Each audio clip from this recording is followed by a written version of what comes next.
So believe it or not, it looks like the iPhone 15 could actually see some sort of delay, which is honestly pretty surprising considering we haven't even seen a delayed iPhone, I think, in quite a bit of time. I think 2020 was the last time we started getting like delayed releases. And of course, there's been delayed releases before that, but you also have to remember that every single year we get like actual rumors that, the iPhone is going to be delayed. Every single year that happens, so this wouldn't be something out of the ordinary. However, most of the time, those delays aren't real, and the only time that I remember like recently was in 2020 with the iPhone 12s. Now, with the iPhone 15 and iPhone 15 Plus, there are rumors stating that because these iPhones are basically going to be getting the upgraded 48 megapixel camera. It's still going to be maintaining a wide and ultra wide camera as far as we know, but it is going to be a higher megapixel count. This could potentially create some sort of delayed effect with the iPhone 15 and iPhone 15 Plus coming out. So those standard models,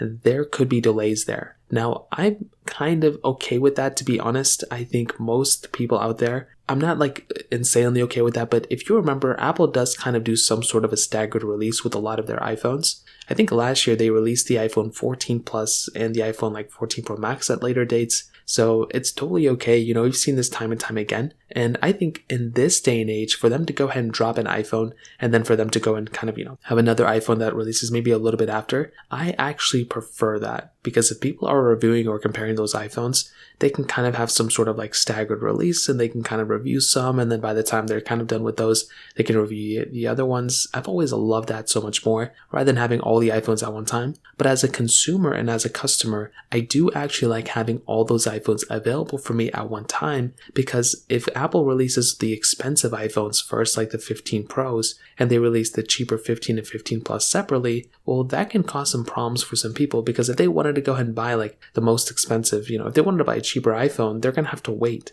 And people shouldn't have to wait for things like that. I feel like, if you give us the latest and greatest as of now, I don't see why they would make us wait like that, unless they were doing like an iPhone 15 and 15 Pro first, and then the iPhone 14 Pro Max or 15 Pro Max and 15 Plus later. Then I think that would be okay. But I do think there is some room for improvement here. And I do think in this case, Apple could have some grounds to kind of stand on if they were to release maybe the 15, 15 Pro and 15 Pro Max, just like how they did last year, and then drop the 15 Plus later on. So as of right now, we're not 1000% too sure what's going to be happening, but one thing is for sure, there could be some sort of delays going on with these specific iPhones. So in terms of that kind of covers it up there. If you have any other thoughts or questions, let me know in the comment section below. Hit the like button, that'll mean so much, but definitely hit that subscribe button. More importantly than everything else, I love every single one of you guys. Hopefully I'll catch you guys in the next video. Peace out till then.